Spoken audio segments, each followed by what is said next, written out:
Obama.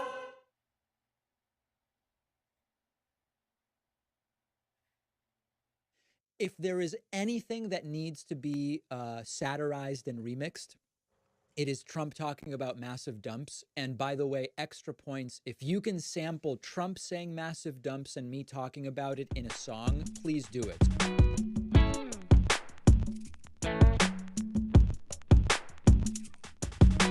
Dumps. Big massive dumps. Dumps. Big massive dumps.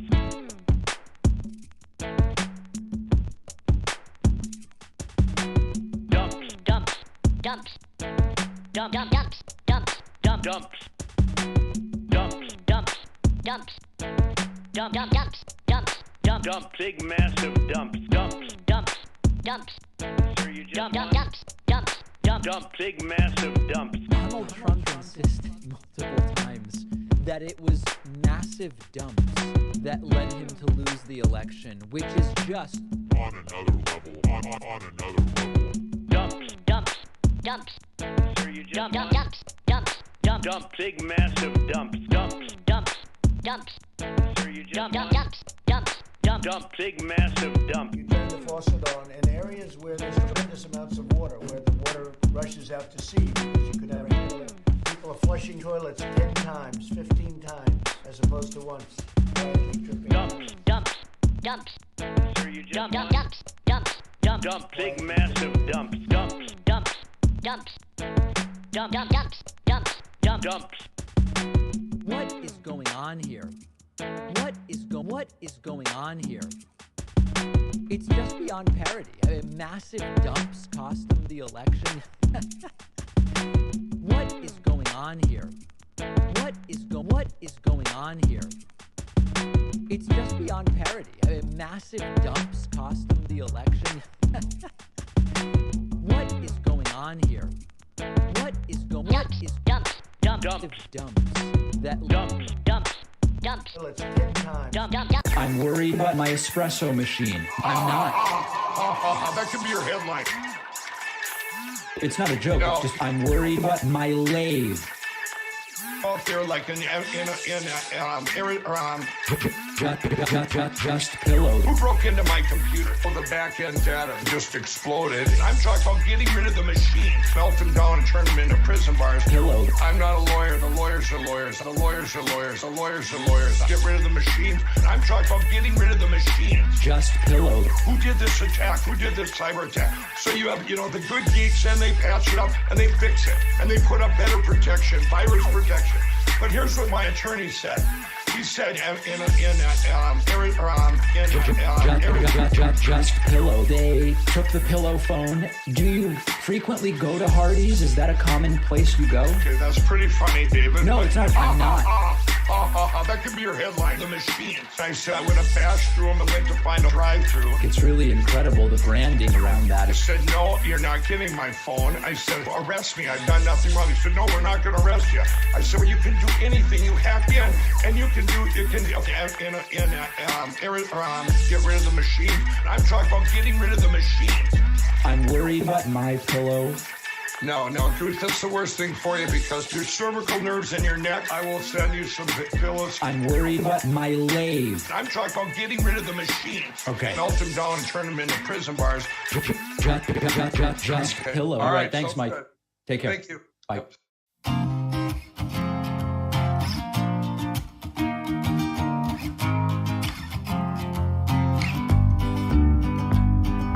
There's a story that I know that I heard from the David Packman show. He brought some things to light, things that did seem out of sight. Now I take it where I go, whether it be to and fro. Every time I hear that theme song ring, it makes me wanna sing that catchy thing. It goes la la la la la la la la la la.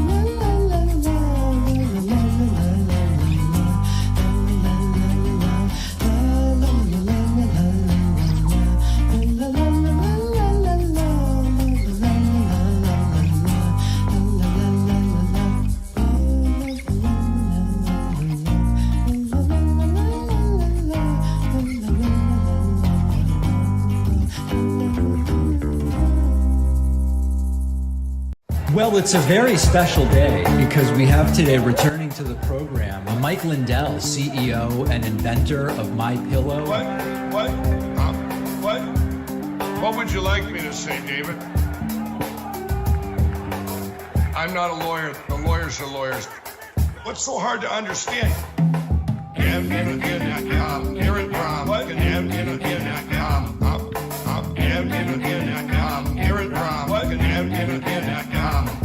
They can pull these names.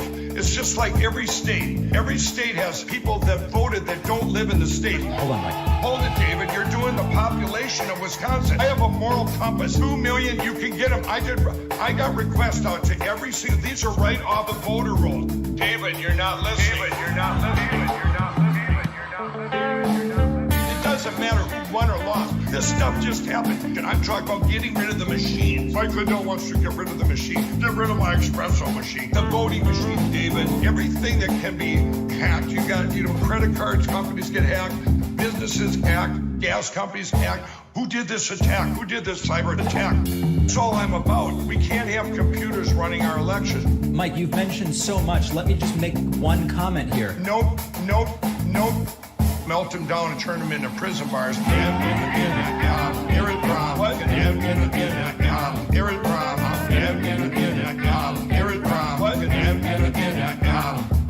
When you have a computer, you can change one number, you can do anything. You hack in and you can affect millions. Where if you had to do the same thing with paper, you would have to have a whole cabal of people. You asked me the dumb question about getting rid of machines. If you want to be a humorous interview, get rid of my espresso machine. Give me a break.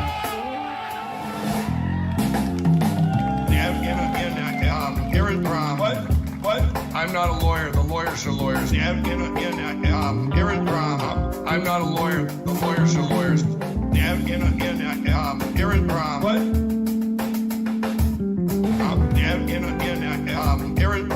You should have one of my pillows too. We are going to take a moment to recover here from the extremely high level of energy. I could talk to you all day about this. Well, welcome everybody. It is so good to finally be back. It has been 7 weeks, almost to the day. I'm actually making that up. It's been roughly 7 weeks, but it's better to say to the day since the last stream. And so much has happened, and it is so absolutely fantastic to be here. We are on indictment watch for Donald Trump. The Georgia grand jury has finished its work, and the indictment could come in quite literally any moment or never. Those are sort of the bounds of the possibility. A second from now to there will never be an indictment. It is somewhere in that range, and we are watching it very closely. Now, many of you asking, sir, a lot of big, strong guys, in fact, coming to me the other day at Trader Joe's and also saying, sir, with tears, why haven't you been streaming? And there are many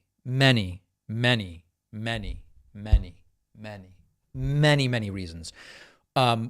So we had the Thanksgiving holiday directly into moving, directly into the entire household getting the virus, directly into the New Year's break, and still trying to finish everything here at the new studio. Now, you might say, David, I'm looking around.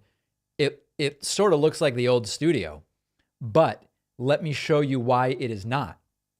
See that right there? Everybody see what's happening, right? We filmed the empty old studio, and we are now using that on a green screen. And soon the new studio will be unveiled. Okay, so boom, I'm in the studio, bing, I'm away from the studio. The only element that is missing here is I need a better backlight. Let me see if I can show you. Hold on a second. Let me see if I can move out of the way here. See that? See this thing? I'm using an Elgato Keylight Air as my backlight. It's too diffused. Quite frankly, it's unprofessional. And I need a better backlight. And what I would like to do is actually mount the backlight either to the crossbar on the green screen, or I don't know what to do. So if people have any suggestions for an actual good backlight that would give me what I need, because see, my hair's looking way darker, basically, okay? We've been working on the audio. The sound dampening is much better. The entire room is basically covered in acoustic foam. It's all improving. It's all improving, okay? So I'm glad to be back and streaming, and so many important different things are going on. The town hall is tonight at the top of the hour, okay? So everybody here for the town hall, it's in 40 minutes. Everybody's going to be allowed to call in. It's going to be an amazing, wonderful, delightful, beautiful thing, and I really do look forward to it. And we are really rebuilding. 2023 is going to be a rebuilding year. The end of 22 was tough, as many of you know. A lot of different things going on. The not streaming also really, really, really crushes you. As you can see over my head, it's like when you put water on cotton candy and it just evaporates. The Twitch subs have completely evaporated. It's all insane. So I appreciate the 12, now actually 14 people who have just re-upped their Twitch Prime subscriptions. And by the way, thank you to the people who, even though I didn't stream last month, re-upped their Twitch Prime subscriptions, keeping an uninterrupted flow of 40 consecutive months, which is insane. I have so many things we're going to go over, but I have to say, first and foremost, we as a community, and I include you in that community, we have an important moral decision to make. Oh, hold on. We have our first super chats. That song at the beginning, are you and Donald going on tour sometime soon? Would like to see you perform live. Oh, let me address that. So I have my notes here. I addressed where I've been and having the virus. Talked about that. Okay. I have 3 upcoming appearances. Now, as many of you know, I am very, very hesitant to announce forthcoming appearances because things so often get canceled. Things so often get rescheduled. Sometimes it takes a very, very long time, okay? But it's so exciting what is going on that I feel unable to resist telling you what is coming up. I am about to be doing the following 3 appearances in different parts of the world. I will be on with Lex Friedman, a very powerful YouTuber and podcaster, over 2.5 million YouTube subscribers, many podcast subscribers, etc. It will be a long form conversation. It will be long and it will be wide, I expect. Lex Friedman appearance coming up very, very soon. Secondly, I will be on with Patrick Bet-David, who recently sort of debated, I guess you would say, Neil deGrasse Tyson about vaccines, et cetera, et cetera. I will be on with Patrick Bet-David. That will be in Florida. And I will also be on with Anthony Pompliano in Florida. So one of those appearances in Florida, the other in Florida. It'll be very, very important. And all of this will be happening between now and February 1st. Of course, unless it gets canceled and or I end up with COVID again, or, all the normal things. And this is why I am so hesitant to announce appearances ahead of time. But I think it's going to be really, really good. I think it's going to move the needle for the show. I think it's going to be an incredible thing. Incredible thing. Okay. Appearances, I have mentioned them. Let me close that out. Okay, I want to mention that there is soon going to be a purge of sorts coming to our Discord. We have a system in our Discord where you can get verified as a website member at joinpacman.com. In fact, that will be a requirement if you want to get priority access during today's town hall. After today's town hall, we are purging all website member roles on the Discord, and we are restarting. Why? Because over time, people who are no longer members have kept the member role on Discord. That's not fair to the real members, and that's not fair to the non-members, and we're not going to have it. Okay. So unfortunately, sometimes you've got to wipe the slate clean, and there will be a purge after today's town hall. All website member roles on the Discord will be cleared, and then we are going to start from scratch. Okay. Very, very important. And I hope people aren't upset about it. In terms of new visual elements, this is the last thing, and then we're going to get on to the content for the show. in terms of visual elements that I could use your help with, a new start screen would be really good. The new start screen, the old start screen that we currently use, which I'll put up in a moment, still mentions a coupon code from 2021. Take a look at this.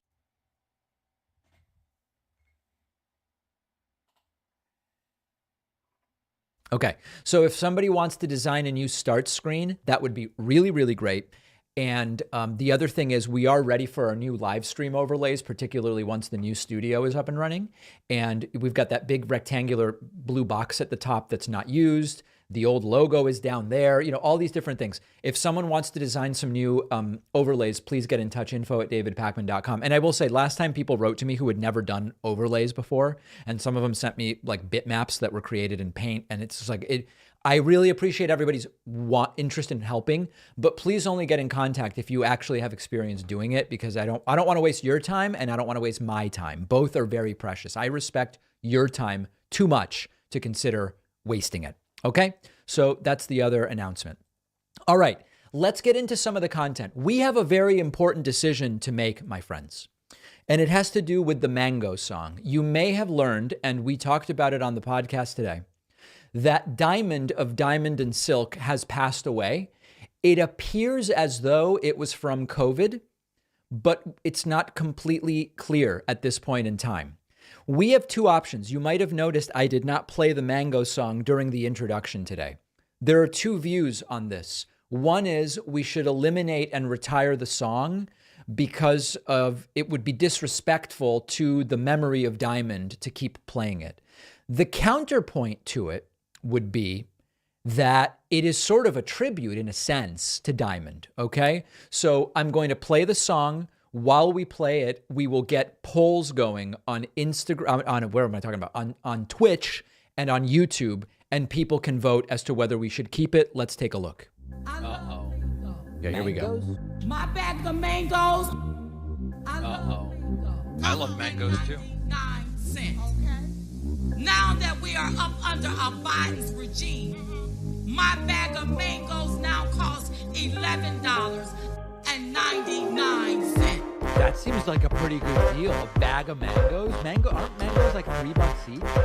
That's it. I want what, $8 or $11. That sounds good. The American people alive. And highway robbery is what you're doing. Bring my mangoes back down. Voting is on. Mangoes. My bag of mangoes. Mangoes. My bag of mangoes. Bring my mangoes back down. Raise the price of fruit. Don't raise the price of fruit. Don't raise the price of fruit. Bring my mangoes back down. The Wisconsin crowd identified with the mangoes. Disproportionately affected the American people. Those who want me to be healthy, healthy. Those who want me to be healthy. It's highway robbery is what you're doing. Don't raise the price of fruit.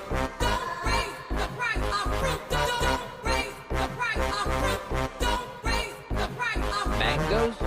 So there it is, folks. The question, of course, is, do we keep the song or do we get rid of it? On YouTube, the results are by a roughly 2-to-1 margin. The YouTube audience says keep, don't retire the song. Over on Twitch, by a similar margin, 70-30, the Twitch audience says keep the song. I believe the audience has spoken, and out of respect and as a tribute to Diamond, we will keep the song. We will keep the song, ladies and gentlemen. All right, so the audience has spoken, and I believe that that is absolutely fair. I want to say thank you to Jason Sickmeyer for gifting a subscription on my website. Also, thanks to physicist Mike Blades, Deeper Shades of House and Guitar Goddess for their Twitch subscriptions. I really appreciate that. All right, let's get on to, hold on a second. I haven't just been twiddling my thumbs, taking care of a baby in the last 7 weeks since the last stream. By your demand, we are almost ready to launch a feature that you requested. Many of you, of course, are familiar with my soundboard, right? You know about the soundboard. Deal that included the largest agricultural. Right? Obama. Over 54 countries have now been taken by the machines. And we will ban men. Globalist. Okay, everybody knows that. You asked that we develop a soundboard with our drops and make it available to our members. I am 95% of the way to launching exactly that feature. I think people are really going to like this. This is what it will look like. It's got to be modified a little bit. This is going to be in the member section, launching very, very soon, okay? You're going to be able to use this. I'm not going to give people ideas, but let's just say it might be useful for phone calls. There's a whole bunch of different ways that people might want this, okay? This is the way it'll work. Obama. Truth essential. Donald Trump. Yeah, Donald Trump. No more Dropbox. A rhino named Mitt Romney. Okay. This is about to launch. And so all of you members who have been asking for this feature for a very long time, you're about to get it. We're going to be launching this very, very soon, and it'll be available on the website. I think it's going to be a really, really great thing. And more information about that soon. Okay, very good. Let's continue looking at some other things that have been going on. I just want to kind of take a look at different things. Mike Pillow has resurfaced after claiming to have evidence of fraud in the 2020 election and never presenting it. Pillow is now moving on to Brazil, where he says he has evidence of fraud there as well. Take a listen to this. Would you volunteer to actually go to Brazil and present all the information you have to Lula of Brazil? Would you go down there, fly down there, and make yourself available to present everything you know about the machines and everything you've learned about the machines to try to sort that situation out, sir? Sort it out. Well, not me personally, because I've heard about this Lula guy. But I have actually people that have already volunteered to go down there if need be, and that can do a lot better presenting this. So they've already told them. We've already reached out to Brazil and said, hey, if you want us, we're available. So we'll see what happens. If you want to avail yourself of Mike Pillow's services, where he will tell you all of the different ways in which there was fraud, he is willing to go down there. He doesn't want to do it, but he's willing to send delegates. Hold on. Hang on. You're breaking news here. You've actually reached out to the authorities there and say that you guys, your team. The authorities. Like, who has he reached out to? Of the technical people and all your people are available to go down and actually brief them? Absolutely, we have. That's breaking news. Steve Bannon is. It's incredible how much news is broken on Steve Bannon's program. Mike Pillow is. It's pretty generous to say that that's breaking news. Yeah, exactly. Jeremy Ranch saying that's a pretty generous term. Breaking is doing a lot of heavy lifting in that. So anyway, if they want him down there, I actually think they should bring the inventor of the machines down to Brazil, George Santos, to really explain to everybody how all of that works. Very, very important. Here's a video we looked at on today's podcast, but I always welcome an opportunity to watch insanity a second time. This is at a Turning Point USA event. This young lady was asked, DeSantis or Trump? And she feels very strongly about DeSantis. Listen to this. Trump or DeSantis? DeSantis all day. Why?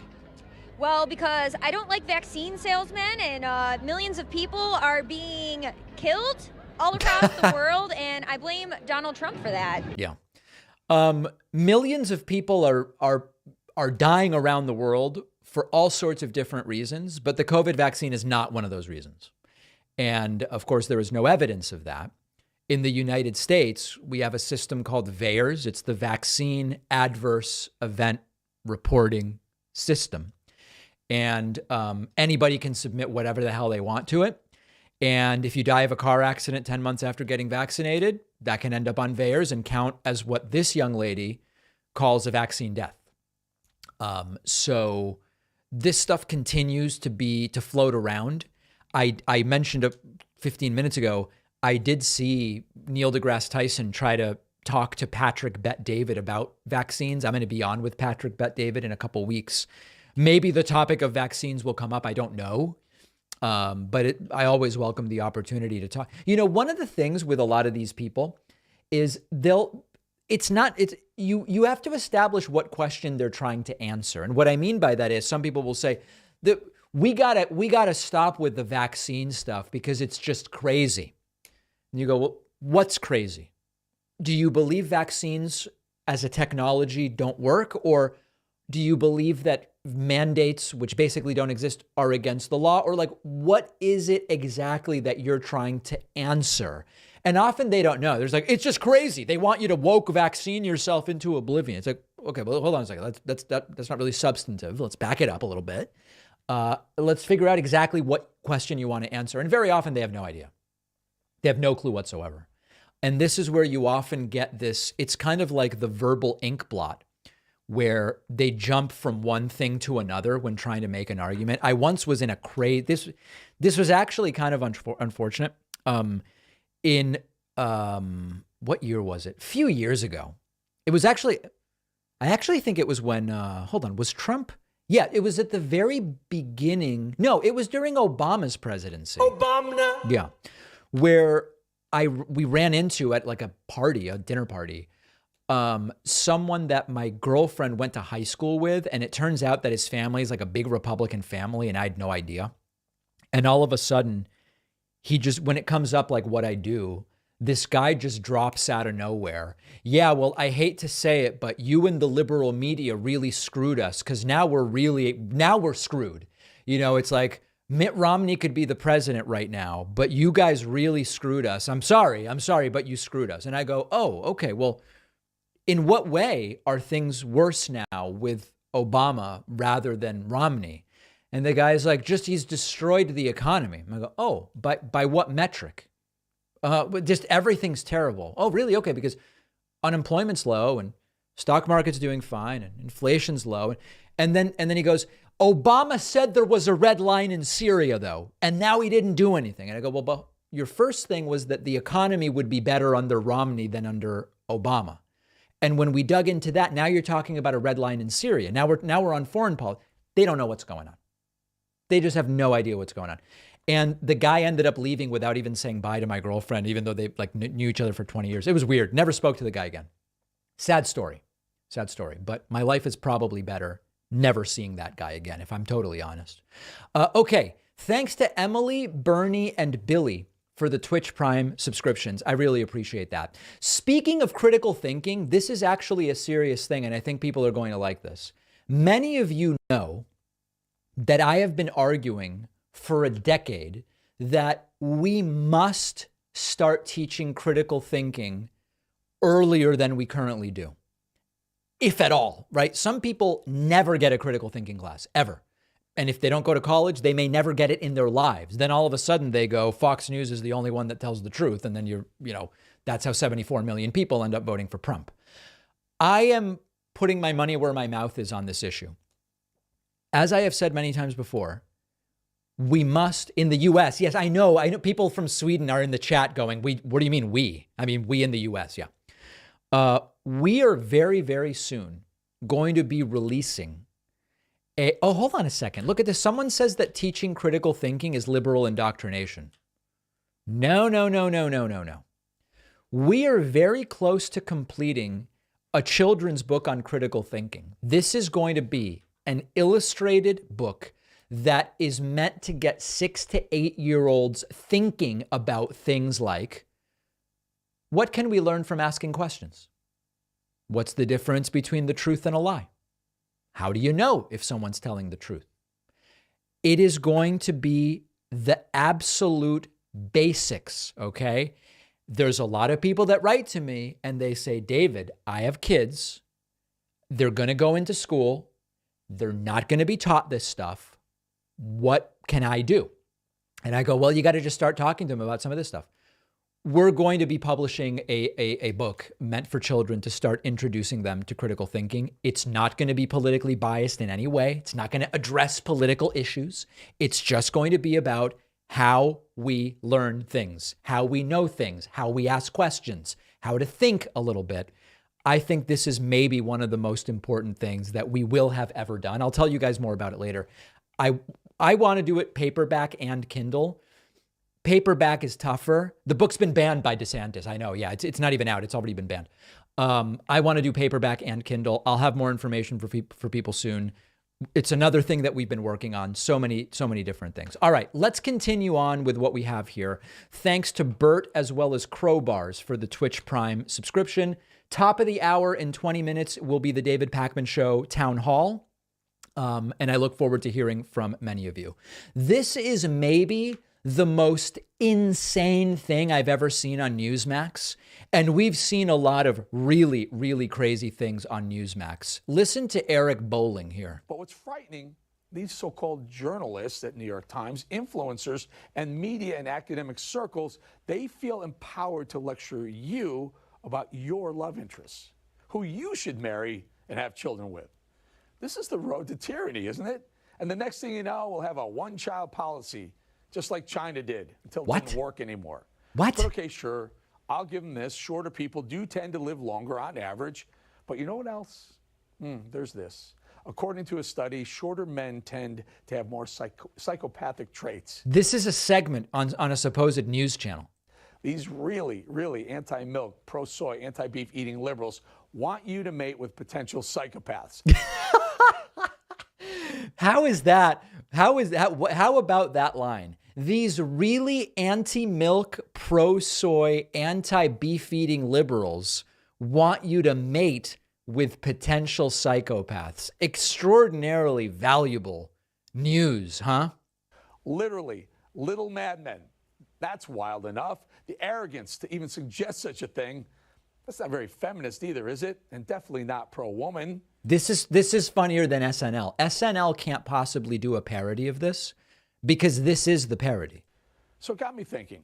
Some of the most violent, look at this, disturbing, and even annoying. By the way, how stupid is it to have Hillary Clinton listed as a short person at 5'6" when that's taller than the average height of women, isn't it?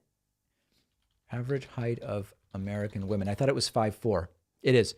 This is also so stupid. The average woman is 5'4", and he wants to make the argument that at 5'6", Hillary Clinton is on a list of particularly short people. She's tall for being female and born in the United States. Even at the basic level, it's stupidity. Knowing people in history were actually quite short. Let's go through just a few, shall we? Please. The cult leader, Charles Manson, 5'6", convicted of first-degree murder, among many other things. All right, you see how this is going. I don't even know how he doesn't get fired after this. This is absolutely humiliating. Absolutely humiliating. Oh, let me get to some super chats, folks. I apologize. Okay. Omagaya says, hey, David, did you see any of the latest Jordan Peterson meltdown last week? He's in danger of losing his license in Ontario and told lies about it on Twitter. I saw it, but I don't really know what's going on. It's sort of sad, but Jordan Peterson really has lost his mind. And it is a very, very sad thing. David says, Stephen Colbert said it best. We should call Kevin McCarthy the squeaker of the House. Not bad. Not bad. Dominic says, serious question. Will I be able to purchase the book in bulk? My partner and I have been wondering what we can do, and donating these to local schools sounds like a great idea. Absolutely. When we release the Critical Thinking for Kids book, you know, Matt Walsh released an anti-trans book, and it's not even worthy of being used as toilet paper, okay? We are going to put together something of value here, and it would be an amazing thing to dump massively onto schools that lack critical thinking classes. We can talk about that. People asking what happened to my hair. Nothing. What do you mean? I explained the lighting. We're in a new studio. The lighting is not yet perfect. That's what happened. And soon it's going to be good. Okay. So everybody relax. Chrissy says, thanks for encouraging critical thinking. Love the show. Thank you, Chrissy. Intune Knitter says, will children want to transition on account of your having your critical thinking book read to them? Won't buy it unless the answer is yes. It's hard to imagine that kids are going to read my critical thinking book and then say, I want to do a gender transition. I don't think that that's the way it works. No. Bryce says, thanks for being my #1 podcast of 2022 on Spotify. Thank you, Bryce, for listening to the show. I appreciate that. Okay, let's continue. Let's keep on keeping on here. All right. They're back to the M&M freak out. Woke M&Ms. They're furious about on Fox News. Take a listen to this. Well, I know you were eating M&Ms before the commercial break. Let's talk. Women M&Ms. Let's talk. M&Ms. The company has just launched an all-female pack to celebrate female empowerment. It features the company's 3 female mascots, green, brown, and the newly introduced purple. They don't even have names. Why are we upside down, portrayed as women on that package? Oh, no. It's a great question, Harris. I don't know. Right? I mean, riveting apparently, television. Apparently, there's new lesbian characters. It's a female empowerment. I just didn't know that when I was eating like an orange right now. Is this orange a man or a woman? No, I don't know. Is this blue? Is it non-binary? Is it Democrat? Anybody know if this is comedy or this is news? Honestly, I can't tell. Can anybody weigh in substantively? Is this supposed to be funny or is this supposed to be news? People saying it sounds like satire. It sounds like it's supposed to be funny, but it's not. Democratic? I don't know. It's blue. I don't know. Is it green? Maybe. They're all. All right. Anyway, you get the picture. In this Fox clip, Greg Gutfeld suggests maybe Biden has Obama's real birth certificate. Obama. My view, I would always think that the person who ever packed that stuff in there probably just packed stuff in there. Do you ever have a mover and they come to your house and then you're unpacking and they packed singularly a disposable spoon from takeout and it's all packed in newspaper? Like, what are you doing? So who knows? You know, most people, Greg Gutfeld may not know this, most people don't have the movers do the packing because they can't afford it. And that's an interesting, it's quite expensive actually. You know, the cheapest thing is you do it all yourself. The next cheapest thing is you rent the truck and you hire movers to load it. The next cheapest thing is you do all the packing, but the movers come and put everything in the truck and drive the truck. The most expensive one is the movers do everything. And that's the only way that the movers are going to end up packing a spoon you didn't want. But I don't think Greg Gutfeld would know that. But it's not super relatable. Could be some idiot who did that. But the thing is, I would not be doing my job if I didn't raise the important questions that need to be raised about what actually happened. Yeah. Do we know that there aren't nuclear secrets in there? Perhaps he exchanged nuclear secrets to China for the 10%. Huh? That's a question. Is this comedy? Again, I can't tell if this is supposed to be funny. I know Gutfeld sort of is a comedian. I don't even know what that really means at this point. Is this supposed to be funny?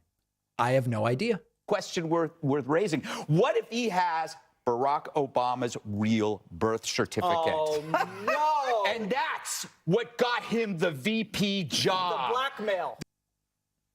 I don't know. I genuinely couldn't tell you whether that is supposed to be real and it's stupid, or it's supposed to be funny, but it's not.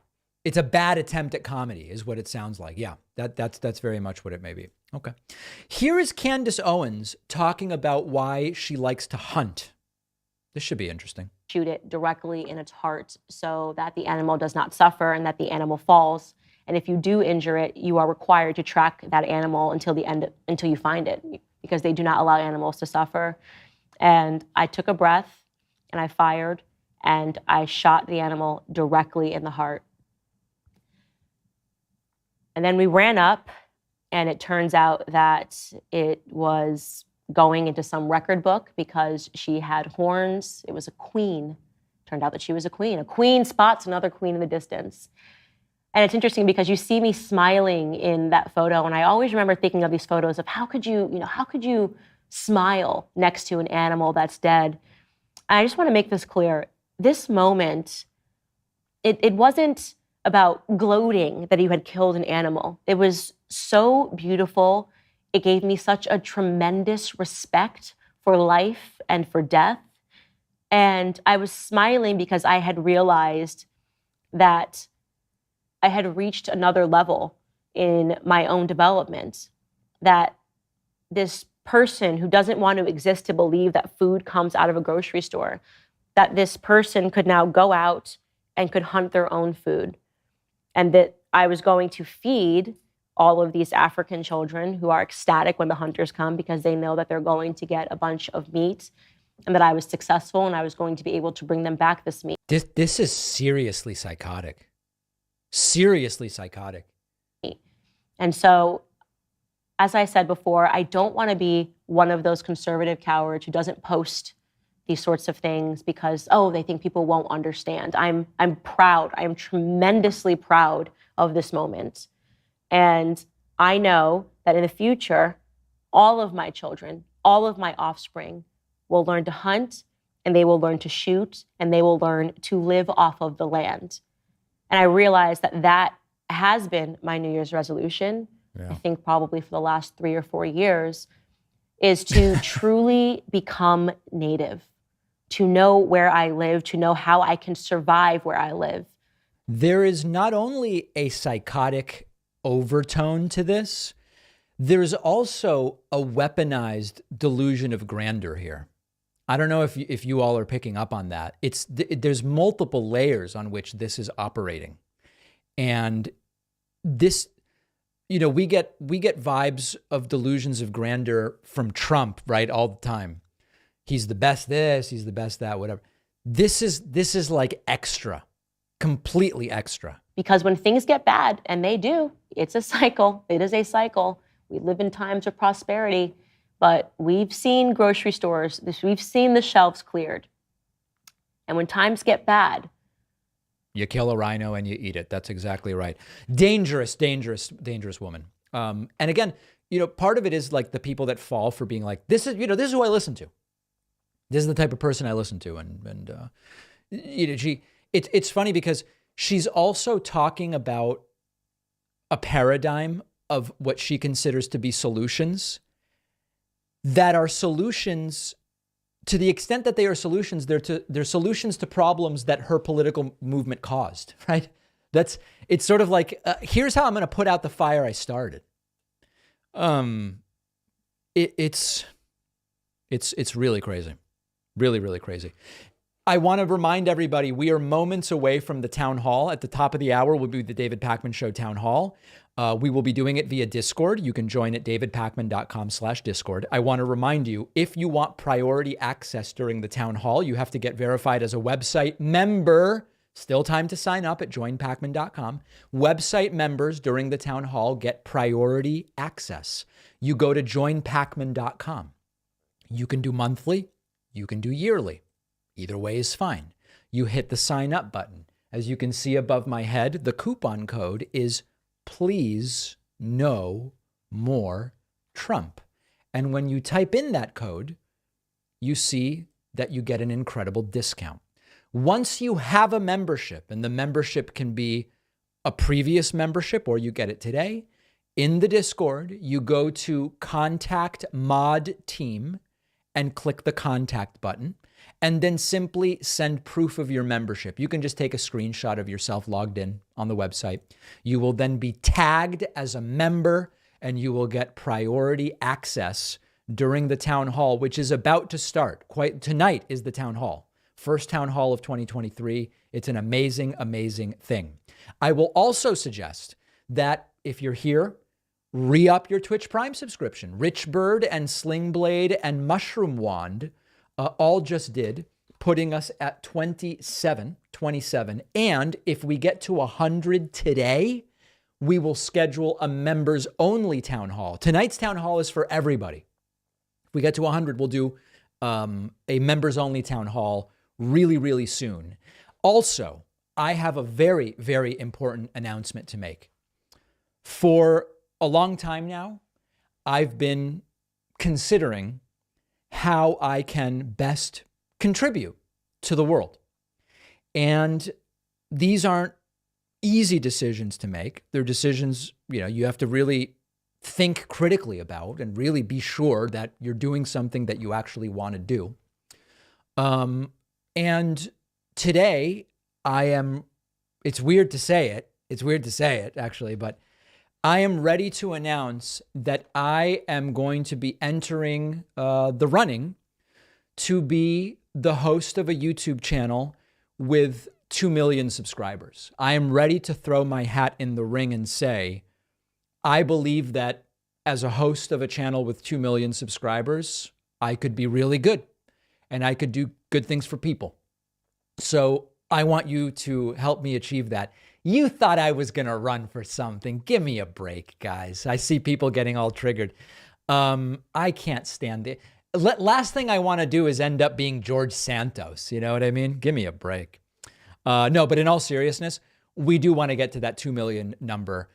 It would be absolutely huge, huge, huge for us. So please hit that subscribe button if you are watching on YouTube. Really important. We found out that in December, something like 3.3 million non-subscribers watched our content. Just hit that subscribe button. Really easy, really quick. I very much appreciate it. I need 11,000 votes. Give me a break, please. Okay. I think I have time to squeeze in a couple more things before the town hall. NH Barrick says, David, sir, I had to spend hundreds on a flight, hundreds on a rifle, ammo, training, hunting guides, etc., to feed my family affordably. Exactly. That's exactly what Candace Owens is saying. Yeah. All right, let's look at a couple other things. Matt Schlapp, who runs CPAC, and as far as I knew, was heterosexual.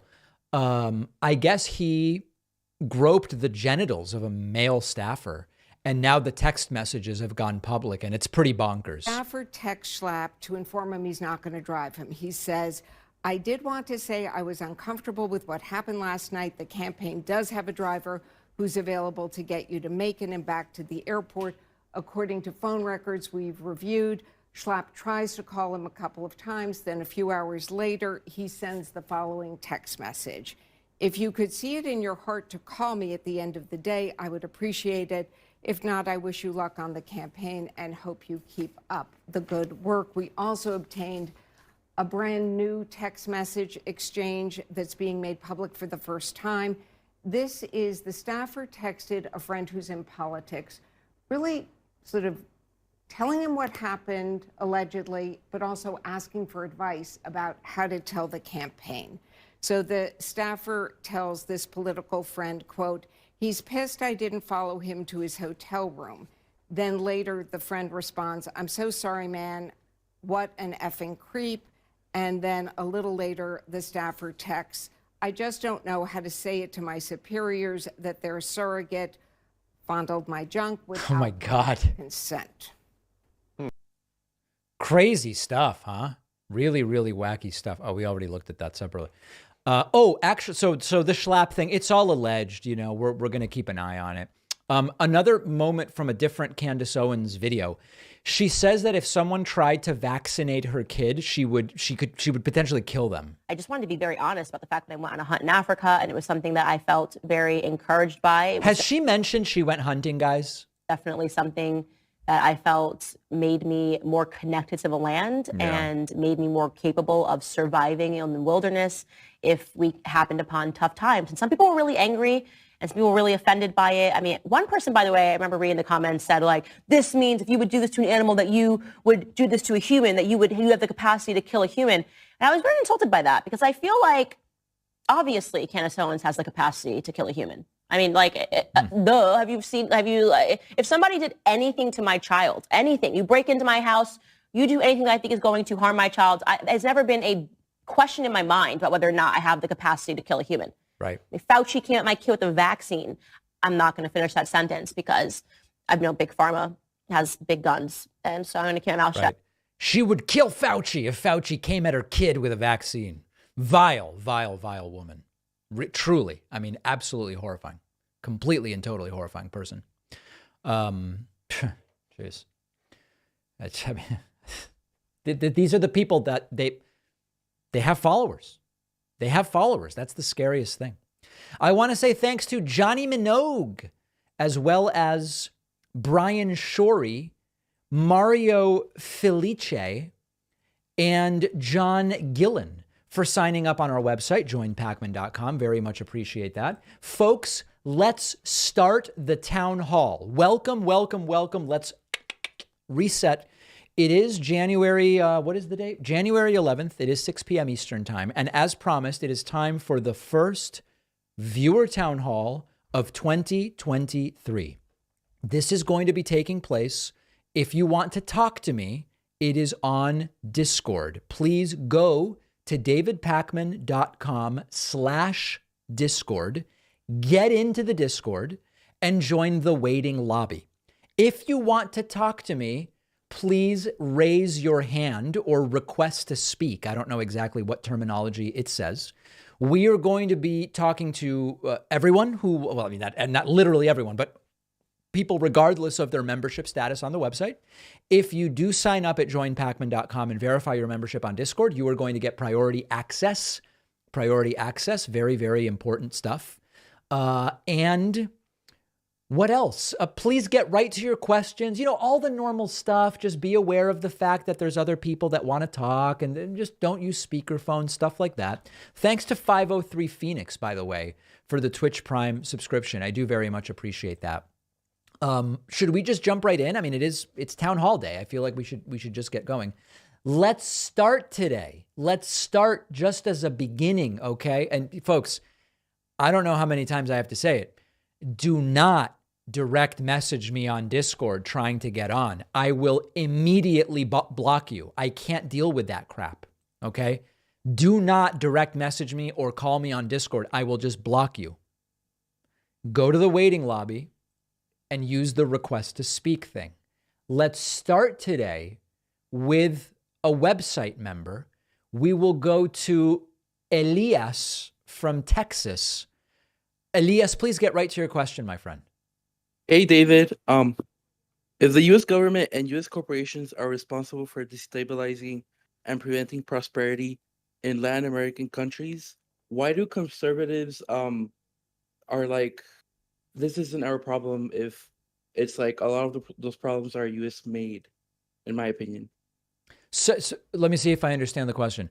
You're saying conservatives say Latin American problems aren't their problem, but you're arguing that it is their problem.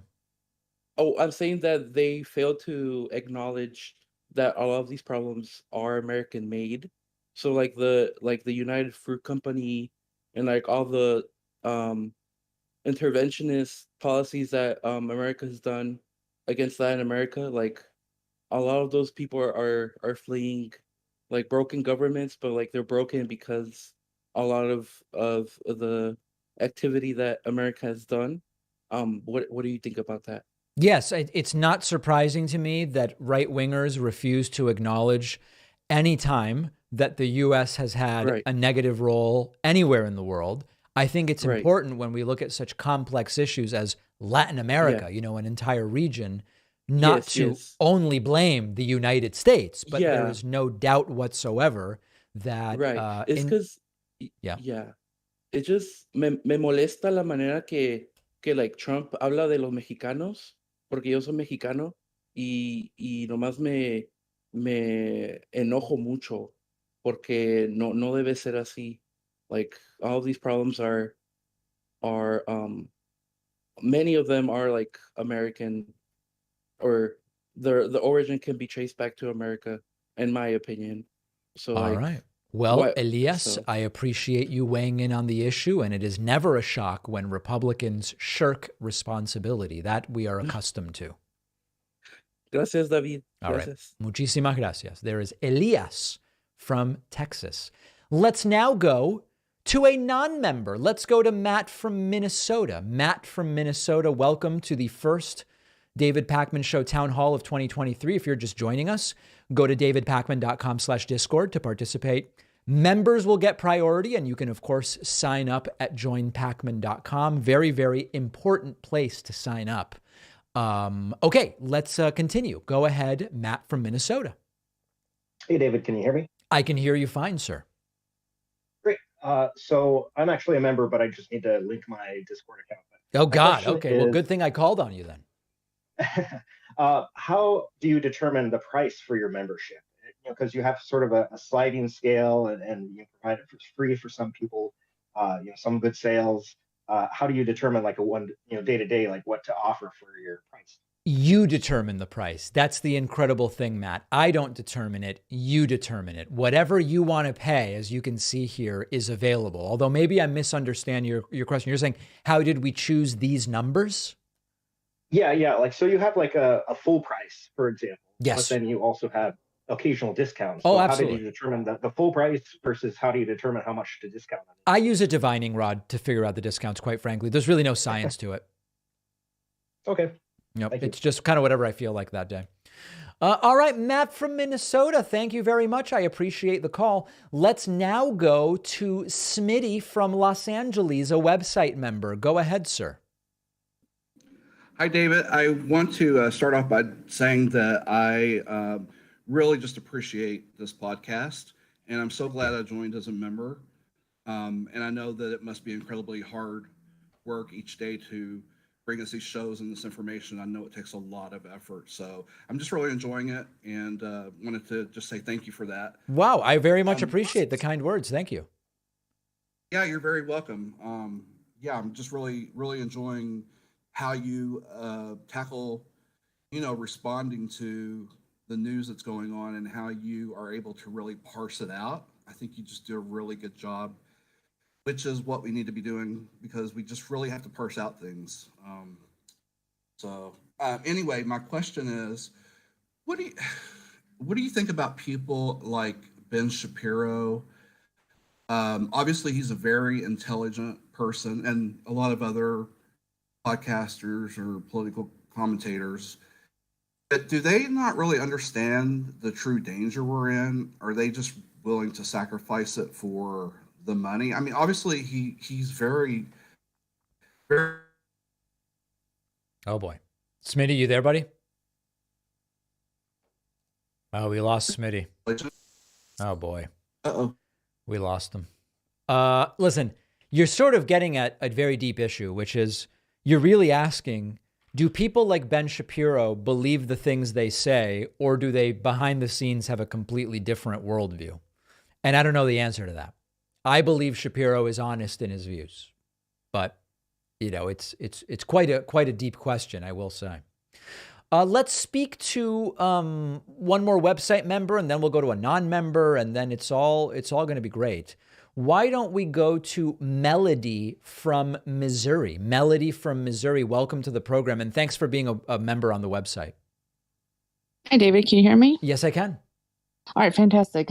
I was in on the last call, and then you called on me, and it was not my phone glitched. So I'm glad I'm able to get on today. I'm glad too. All right. So my question is, have you been following the recent attacks on the LGBT community, specifically about drag queens, drag shows? Yeah, I mean, my understanding is that all of a sudden there's all these concerns about drag queen story hour and drag queens are dangerous to children. And all of a sudden everybody's all worked up about what they believe would be the irreparable damage done to children from being around drag queens, right? I mean, is that more or less what's going on? Basically, and they're calling drag queens groomers and all this. They completely ignored drag kings, which I perform as one, which is why this is kind of personal to me. Okay. But apparently women who dress like men are not a threat. But there's things like, the Missouri, where I live, they're trying to pass legislation to basically make drag shows the same as strip clubs, which would put a lot of businesses under. That sounds completely insane to me. I'm not going to lie. I mean, again, I'm not, there's so many different issues. Yeah, absolutely. And I'm only following some of them, but that seems completely bonkers.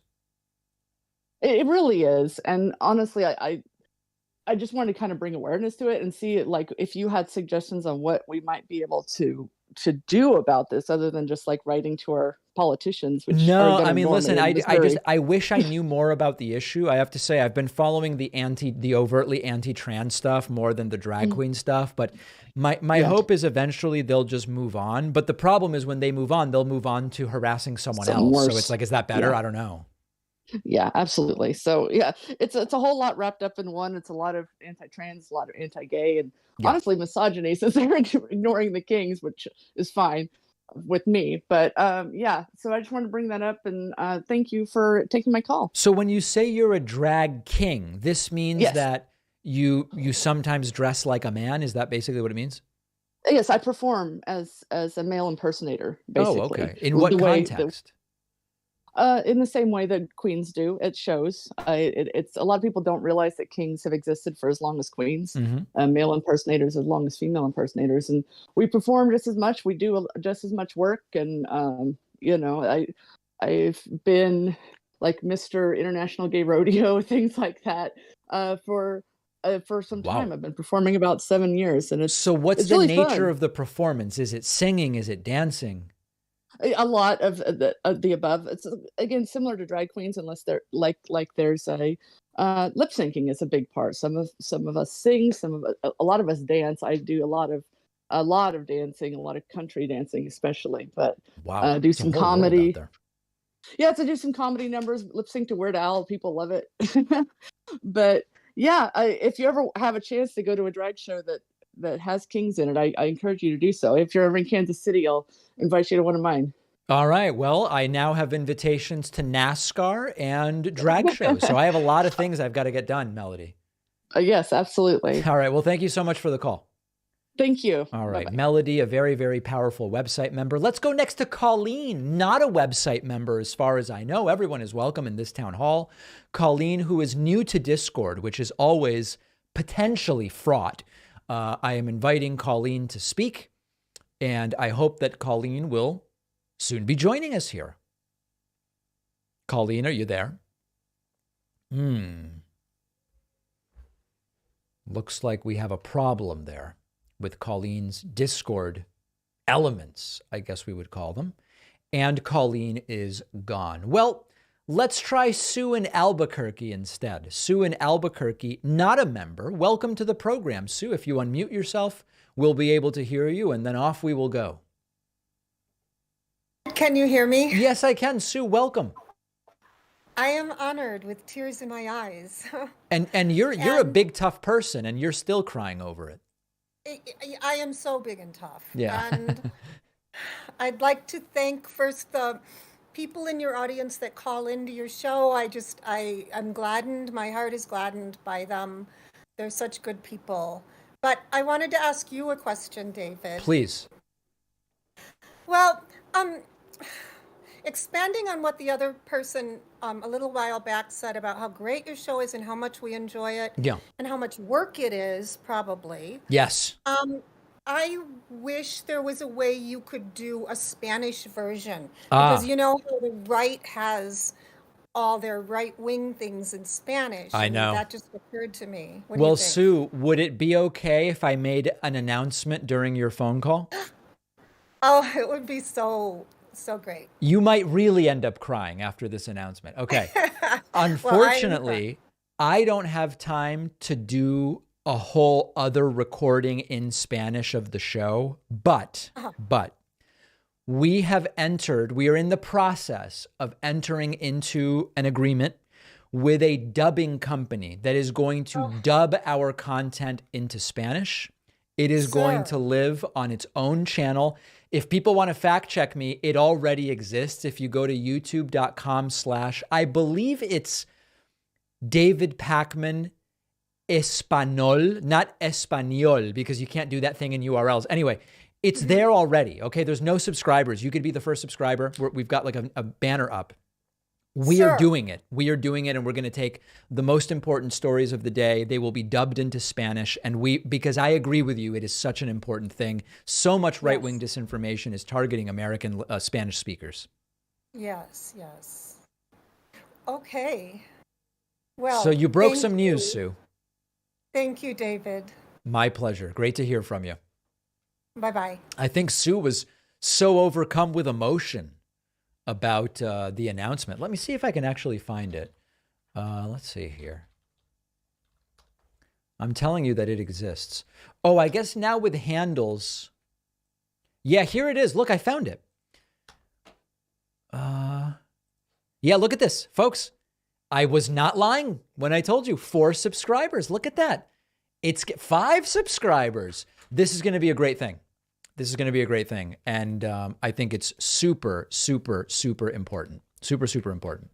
Okay, let's continue with the town hall. We are going to go next to, let's go to Alex from Florida. Alex from Florida, not a website member, but everyone is welcome. And it's a pleasure to welcome you onto the program. Hey, David, can you hear me? Yes, I can. Thanks for having me. I just had a quick question. Do you think that Oh boy, here similar? we go. Can you hear me? Yeah, we're getting a lot of blings and dings. I don't know whether we could do something about that, but let's go ahead and see if we can get the question out. Sure.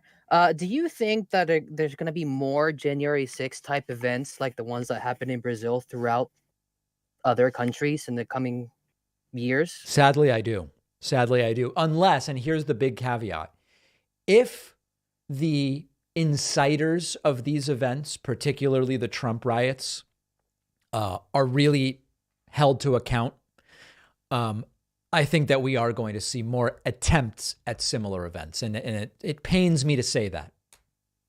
And what kind of solution do you think we could find to kind of stop this from happening? Well, Or it needs if to there's be any? abundantly clear to those who would be willing to incite such violence that they will be punished, right? If Trump and his cronies were punished, not just the patsies, the rioters, right?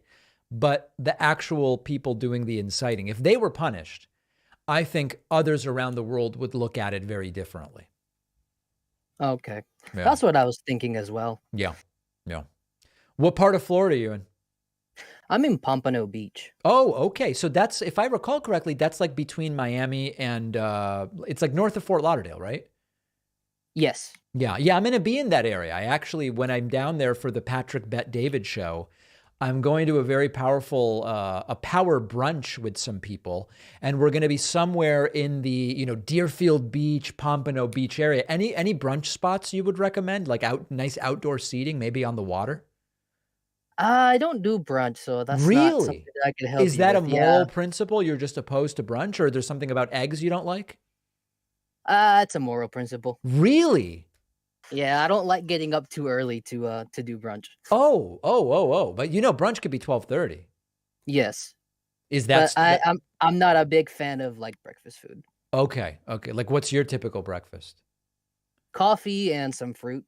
Fruit's great. I love fruit. All right. Mhm. All right, my friend. Well, listen, consider Eggs Benedict someday, I've had them. You've had it. All right. Even smoked salmon Benedict, you're still not into it? Nope. Nope. Okay. Well, Alex, you're still welcome on the show regardless. Well, thank you very much. All right. There is Alex from Florida. We are in the middle of the first David Pakman Show Town Hall of the year. I want to say thanks to McKinley and Flash Gordon for the Twitch Prime subscriptions. I also want to say thank you to Julia Min Yu for signing up at joinpakman.com. We are getting things going again. And if we get to 100 website members and Twitch subscribers, we will do a member-only town hall very, very soon. If you'd like to talk to me right now, go to davidpakman.com/Discord. It's the place to be. And join the waiting lobby where you can also verify your website membership. Let's, as we often do, check in with Tamisha from New York City. Tamisha, welcome. How are things? It's been a while. Tamisha, welcome. You're muted. You've got to unmute yourself. Oh boy. We're not going to miss Tamisha, are we? Tamisha, you're on, but it seems like you have maybe the wrong audio device selected. All right. Tamisha, I'm going to move you back into the audience. If you get that audio thing fixed, we'll give it another shot. Okay. I always great to check in with Tamisha. Let's go next to Colin from Portland. Now, is it Portland, Maine, or is it Portland, Oregon, Colin? And Colin, Hey, David. Hey, how are you? Oh, good. You can hear me? I can hear you fine. Awesome. It's Portland, Oregon. Beautiful. Yeah. So I'm a longtime listener, first time caller. Appreciate that. And I've got a lot of questions, but I've got one that I wanted to ask you. I wanted to ask you about Ron DeSantis. Sure. Is that okay? Yeah, that's fine. Cool. I'm in that group that thinks he could be more dangerous than Trump. Okay. Just based on some of the things I've some of the research I've done on him. But I'm curious I have a question for you. Why do you think he's so reluctant to talking about his military history? I didn't know that he was. In what sense is he reluctant? This is the first I'm hearing of that.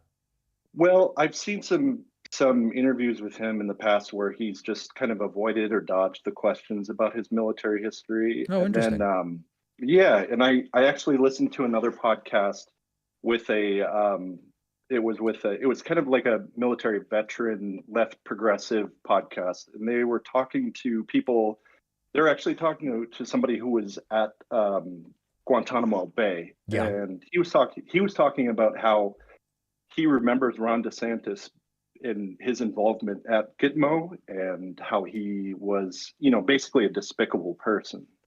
Yeah. And he goes into some detail about things that he supposedly did that was very hard to hear.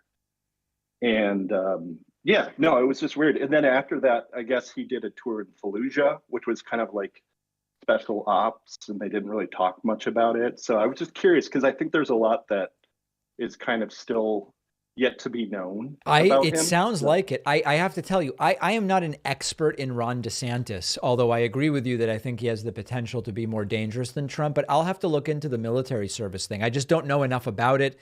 People are suggesting maybe he had a disciplinary record or whatever. I don't know. Yeah. Let's investigate. Let's figure it out.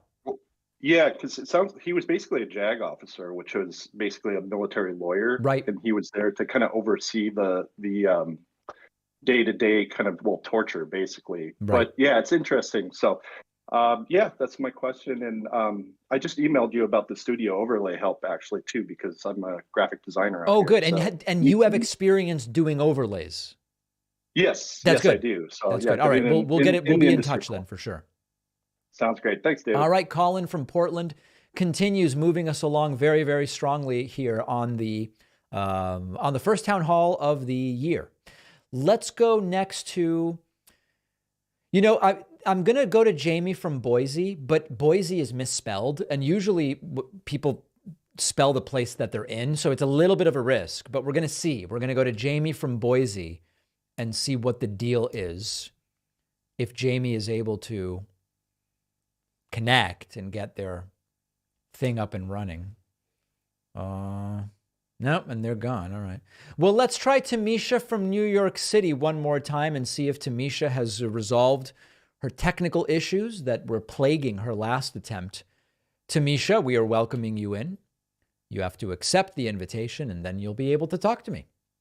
But it seems as though... Hello? Hey, Tamisha. Can you hear me? I can hear you. Yes, welcome. Hi. How's it going? It's good. I'm calling today to talk about I wanted to ask you a question about do you think that the right straw man's most of the issues that the left talks about? Give me some examples. Like, you know how when the right says that we're trying to change biology as far as like women and men. Right. Yeah, I would say that's a bit of an exaggeration, Tamisha. I don't think that that's an accurate representation of what the left wants when they say, hey, maybe we should sort of like treat trans people like people because they're people. Yeah, I don't think change biology is what the left is trying to do. Exactly. And I feel like they say that we're trying to, that I feel like it's more of not changing, but having different identities. Then it's not really the biology that's trying to change. Yes, we know that women are born certain ways and men are born certain ways, but they may not identify with the way they were born. Yeah, and I think it's not the only example. You know, on the abortion issue, you often hear, oh, the left wants to kill babies when they're actually 2 and they're toddlers. And it's like, no, nobody wants that. That's actually, I've never heard that ever from anybody. I think that applies to a lot of different issues, to be totally honest. And also another example is when I was talking to my sister's husband, and he was saying that he felt like women are trying to take over men and get more. And I felt like, no, they're just trying to be equal. That's one of those things. Your sister's husband is a right winger, right? If I recall correctly. He's Well, he's weird because they live in Atlanta, Georgia, Yeah. and he voted. He confessed that he voted for Trump, but he also did not vote for. He voted for Stacey Abrams, and he did not vote for Walker Oh, okay. in the last election. Interesting. Well, listen, that's one of the, it's like, what do they even mean by some of this stuff? It's really hard to have conversations when people make such like general overarching comments like that. And, you know, it's your call whether you think it's worth engaging with it. I know. I try to, but it's fruitless sometimes. And Tulsi Gabbard posts about trans issues a lot. Yeah, And she's getting always sucked says, into we're it. trying to She's getting confuse sucked into it. biology. She's gone hook, line, and sinker with some of those cultural issues that are popular with many on the right now. She's basically a right winger at this point. I mean, who you know, hard to deny it, you know. Seems like it. And a lot of the people who respond to her fall hook, line, and sinker into the things she's saying. Yeah, without a doubt, without a doubt. Tamisha, always great to hear from you. The kids are okay? Everybody's great, thank you, and your baby's so cute. Any advice on any advice on food stuff? Like, you know, if she starts rejecting certain foods, what was your strategy? Do you just move on and try that food again a different day? Yes, you don't ever force. I grew up being forced to eat, Right. so I'm the extreme. I don't force my kids to eat anything. Yep. But I just try to expose them to different things, and you know, taste buds change over time. So maybe you try something again. Yeah, she hasn't really rejected anything yet. She's had like 25 different foods. I can tell you there are certain foods that she likes so much that we have to limit access to them because it's so triggering to her. It winds her up and she goes crazy for certain foods. So That's very far, common for children to fixate on certain foods, and sometimes they'll only want to eat that food. right. And, you know, she's only 7 months. So a lot of this she can't really verbalize, but we gave her, we're doing this like baby led weaning thing where you skip the mushes and you go straight to like real foods. You know, I don't know if you've heard of that. Yes. And so we gave her a mango pit, and it was like this thing was liquid gold or fruit gold. It's just obsessed with the mango pit and sucking on the mango pit. Gave her a chicken drumstick safely. You remove the pin bone, you remove the fat and the cartilage. Went bonkers for it. And then a piece of steak. Just, you would have thought that this was, that her life depended on sucking on this piece of steak. And I know people are joking about I'm dead serious about the mango. I think those three are her favorite foods so far. I think that's adorable. Yeah, no, it's quite a scene, but it's a real party, as you know. Enjoy. All right, Tamisha, great to hear from you. Thanks. You too. Take care. Bye. Okay. Folks, let's continue. Why would we stop now? I want to speak next, if possible, and it really may not be, to Theodore from one of my favorite cities in the world, Paris, France. Assuming, Theodore, are you in Paris, France? That's the Paris you're calling from? Indeed, I am. It's the real Paris. Which neighborhood are you in, generally? Generally, I'm in the 12th district, so that would be nearby. 12th? I don't remember where that Bercy. is. It's near one of the main train station, the Gare de Lyon, and near. Oh yeah, so that's one north of main the river, arenas. right? Yeah, that's exactly it. Yeah, I once picked up a rental car there, and it was very hectic driving out, I have to say. Yeah, I bet it is. It still is, to be honest. Well, Don't what's ever on your drive in mind Paris. today? That's for masochists. Yeah.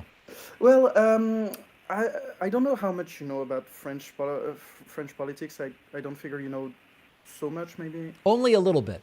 But what usually happens in France is that we tend to see American trends come to us 4, 5, or 6 years after they happen in Yeah. your country, and Yeah. I'm really starting to see that now with the right wing in France really going full-on culture war, full-on brandishing wokeism as kind of the great menace to society now, Yeah. which is not something the far right used to do. And so what I'm wondering is if you have any good advice, good tips for us to really start countering this before it becomes a whole thing like it is in America right now. You know, I feel really like you guys don't. are And the entrenched in reason culture why war. I don't is we haven't figured out how to successfully counter it here in the United States. I think a lot of it is having one-on-one conversations where you explain that these wacky, wild examples of so-called wokeism really aren't representative of what the vast majority of the left actually is. But a lot of these right-wingers don't want to hear that. They've grasped on to this idea of going after wokeism, and they don't care if what they describe by wokeism is actually extraordinarily rare. I think vote for candidates that won't play to that, but obviously if there's enough people to vote for the candidates that will, your vote alone isn't going to save you. But I wish I had better advice. We've sort of failed in the United States on that. Well, let's not be too defeatist. I think maybe you can still beat it, and maybe we can still beat it too. But yeah, I hope so. I guess what I really fear is to see the far right lean on this menace to change the topic of conversation when what we should really be talking about is what to do about climate change, what to do about social inequalities. I don't want to get hung up on wokeism. It's not even a real problem, you know? Right. And you know, Theodore, the thing about it is there's a reason why right-wing movements in many parts of the world are going in this direction and abandoning policy. It's because the more we learn about the real world, the more we realize that their policy ideas don't work, right? The more we learn about the reality of climate change, the more that their climate science denial doesn't make any sense. The more that we learn about how trickle-down economics doesn't actually help an economy, the less sense their economic policy makes. So what do they have left when you demonstrate that all of their policy doesn't work? Wokeism, trans issues, you know, M&Ms being sexualized or whatever. I can't believe that is a real actual issue. It's a real thing here. I know, it's crazy, yeah. I'm curious, where is it raining there, or what's going on in the background? Oh, sorry. Is there background noise? Yeah, I'm curious what it. I'm not complaining. I'm just curious what it is. It's not rain. I think it's probably my speaker. Oh, okay. Right now, You've got a speaker making noise in the room right now. that. You're saying. I don't know how to say my mic, not my. Oh, your speaker, microphone. my Your mic. mic. Oh, I Sorry. see. Okay. All right, very good. Yeah, that's Well, what listen, I meant. I Sorry am about it. very much looking forward to getting back to Paris, and I hope to be back very, very soon. Well, I hope you'll enjoy it when you'll go there again. All right, Thanks for taking Theodore my call, from Dave. Paris. Great to hear from you. I have to say, I think the town hall was going pretty well. I want to say thanks to Cabamoose and JP the Beast for their Twitch Prime subscriptions. This is a great day to sign up on my website as well. Tom Scala just became a website member, number 42.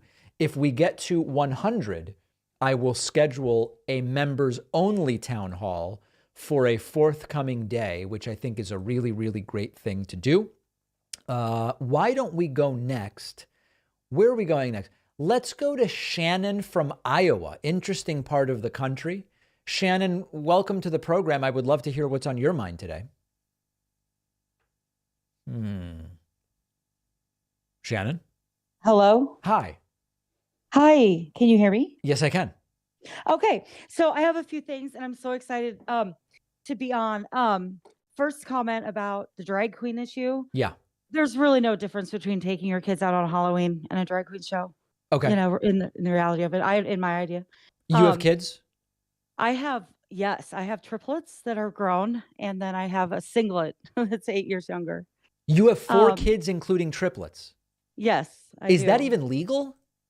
Well, it's a funny story because I was 18 when I had them naturally. Wow. Yeah.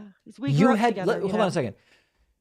There was no intervention that makes multiples more likely. Just by chance, No, you had by triplets at chance. age 18. Absolutely naturally. Wow. 2 boys and a girl. And how does that work? Well, you know what?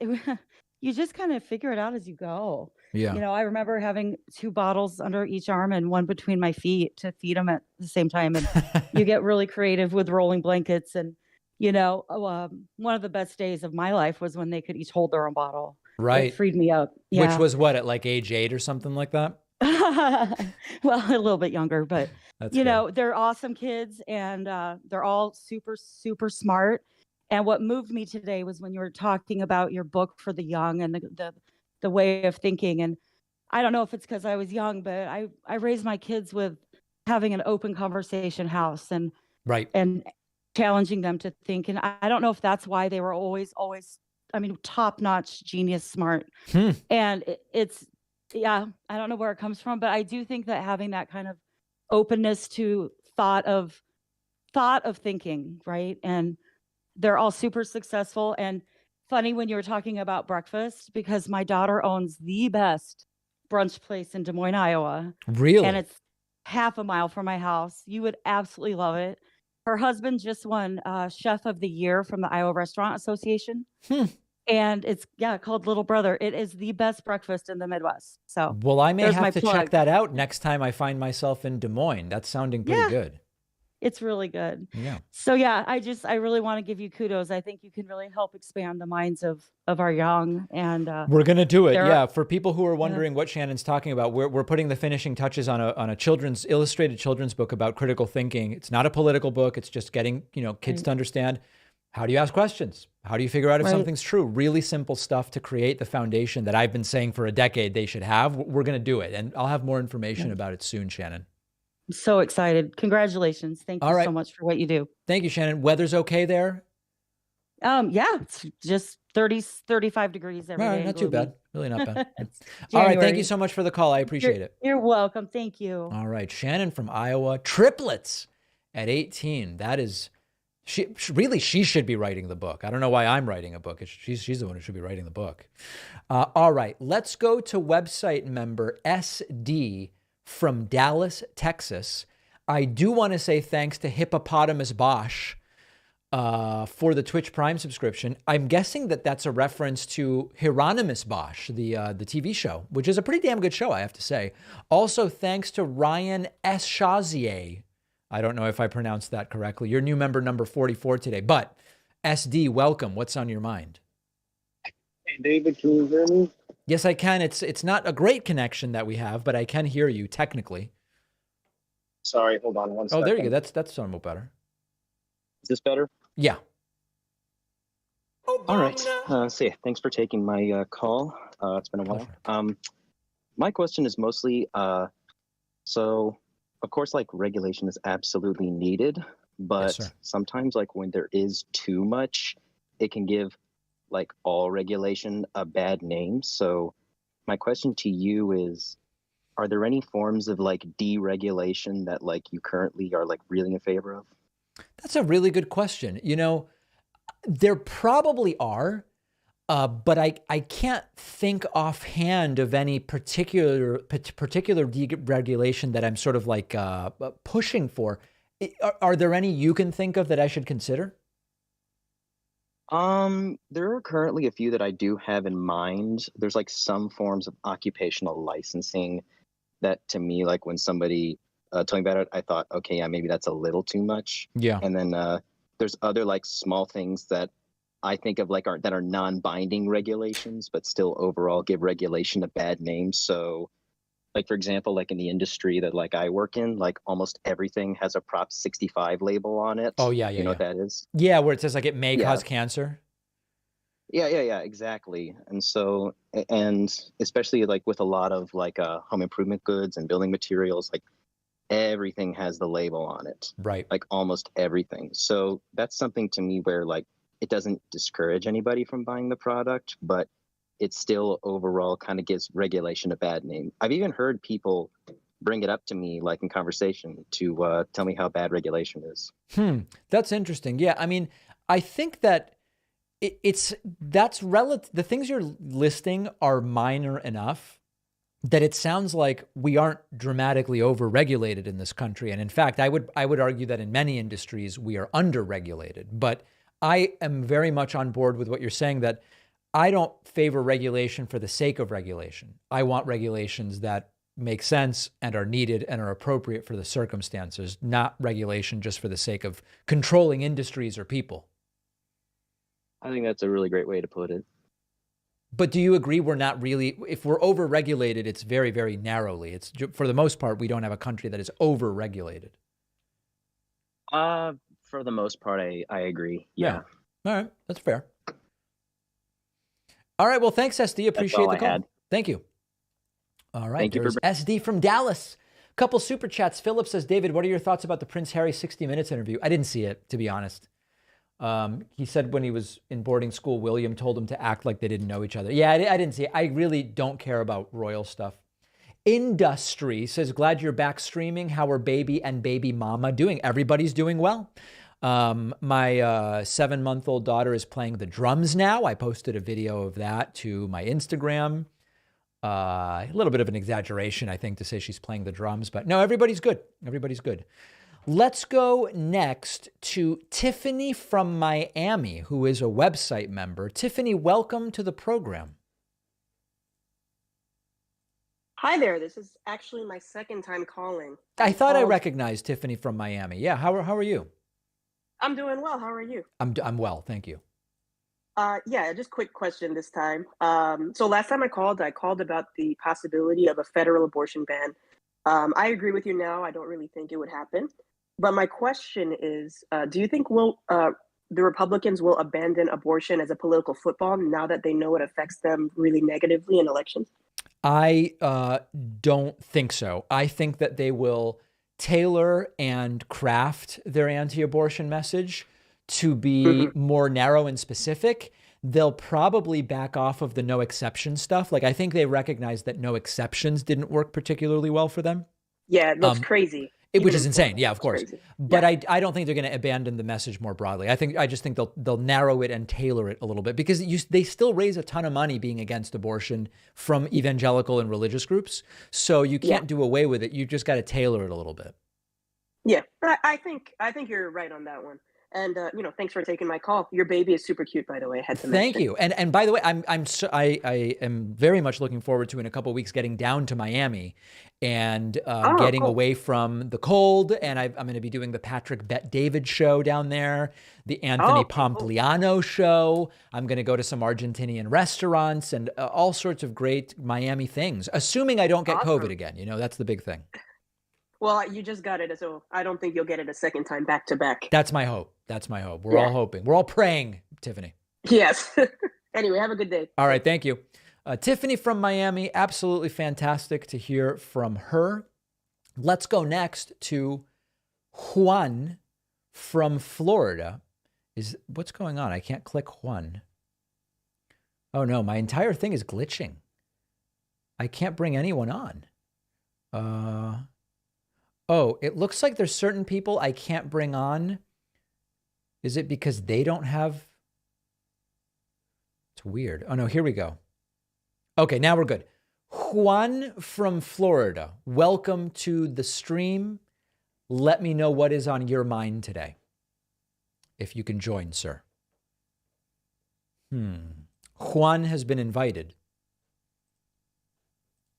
but I don't know what is going on with Juan. All right. Oh, here's Juan. Juan, Hello? welcome. Hey, you should recognize my voice. It's Troll Is Man. this Troll Man? Oh boy. Yes, sir. What's up, man? What's going on? Nah, I'm just chiming in here. It's finally good to interact, even though all you've heard is my millions of voicemails. Yeah, the voicemail line has over 1,200 unlistened to voicemails. We can't even come close to keeping up with it. So some may be destined for, the archives, unfortunately. Yeah, well, I just wanted to say that, I think your show is good, and even though we don't agree on several things, I think you do a good job. Thank you. My mind is full of weeds usually, but part of the reason I leave you voicemails is to try to, I guess, express things that are going on in my head as far as topics, politics, and stuff like that. Right. I don't really, plan these things out. It's just spontaneous and stuff. But I just basically chimed in to to apologize if I get overwhelming in voicemails, but sometimes I just don't understand so many things, man. Well, that's okay. Apology accepted, I think I would say. Yeah, but anyway, it's good that you're doing what you do, and it's good that you're on live for again. Actually, It's great it's to been be a back, while. and we're gonna make it a regular thing, Juan. Okay. All right, buddy. Again, I know that I leave a lot of weird voicemails, and probably some of them annoying, but there's just so much stuff that I don't understand, and No problem. And just so you know, we haven't sent any of them to law enforcement. They have not been concerning in that way. Okay. oh, no worries, man. No worries. I'm sure that my doctor could provide some reasoning for my chaotic voicemails. Oh, well, we don't want to get into my HIPAA though, so let's not go there.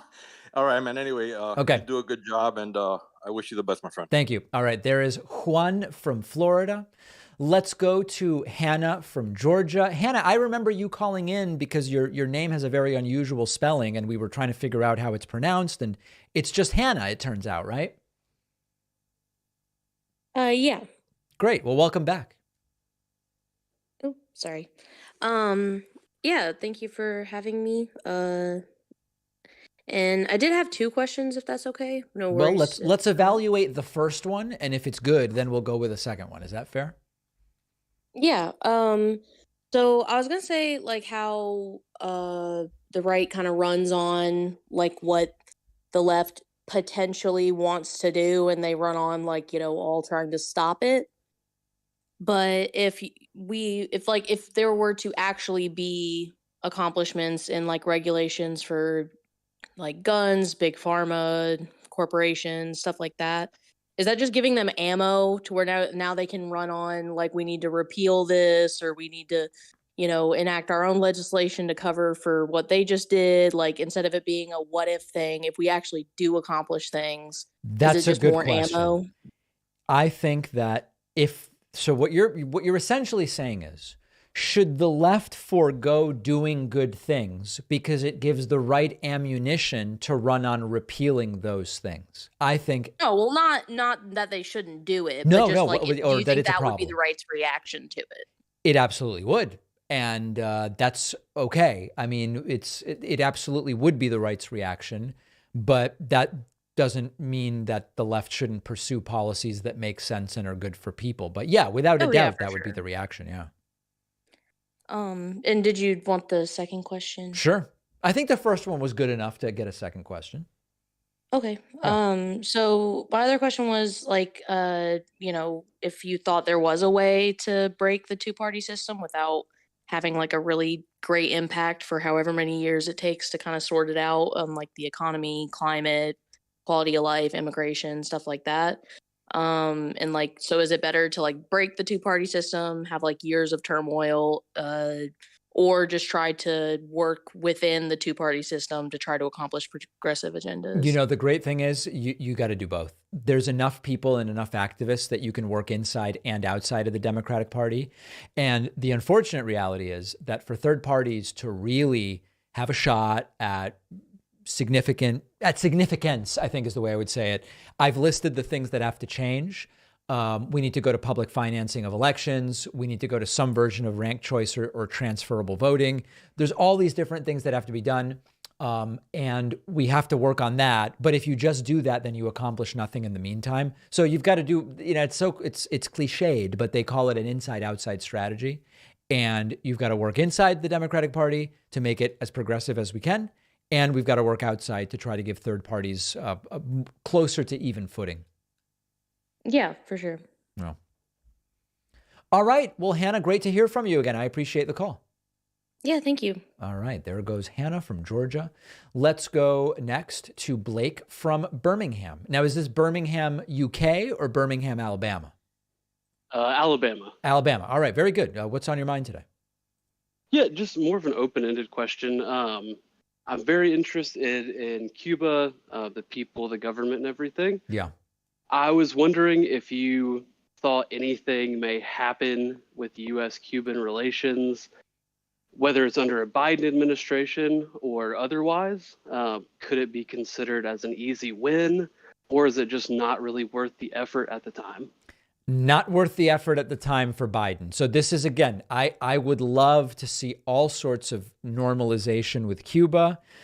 I am not a communist, as many people know. I'm no fan of the Castros or any of it, but I do think that there is a significant double standard in U.S. relations with Cuba, and I would be very much in favor of doing something, but there's no way Biden's going to touch it in the next 2 years, particularly to the extent that you need the House involved, which you would in some ways and not in others. Now with a Republican House, it's even more of a non-starter. I mean, you're not going to see anything done on Cuba, I don't think, in the next 2 years. If something were attempted to be done, do you think the best case would be a humanitarian case above any others? I mean, so I think that the humanitarian case is a great case morally. I think based on who our elected officials are, the most likely case to succeed at making some progress would be an economic case, quite frankly. Okay, that's fair. Makes sense. I appreciate it, David. Thank you. All right. Blake from Birmingham, great to hear from you. Very, very much appreciate it. Why don't we go next to, where are we going to go here? Because there's a lot of people. What about Jackie is it Jackie in Jacksonville or is it Jackson? I can't quite see it. Jackie, where are you calling from? Are you even there? Let's start with that question, Jackie. Jackie has been invited. Hello, can you hear me? Yeah, it is Jacksonville, isn't it? It is Jacksonville, actually, North Carolina. Oh, Jacksonville, North Carolina. Oh, all right. Well, welcome to the program. Yeah, the other Jacksonville. Thank you. I'm a longtime listener. Thank you. First-time caller. Appreciate it. What's on your mind?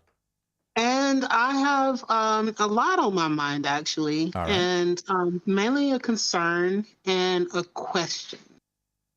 A little bit of my background, I have just made like a fresh escape from what I call the hell of East Tennessee. Okay. I'm a Black transgender woman, and I am originally from Tennessee. I'm an original Tennessean, and you can imagine the kind of stress and turmoil, tedium that we've had to deal with as people of color in the South. But you add the layer of transgender, and then it compounds, right? Sounds horrible, to be honest. It's absolutely horrific, and it's disturbing and quite frankly, very concerning. Especially my concern specifically has to do with the amount of anti-trans legislation that has just been put out freshly in the great year of 2023.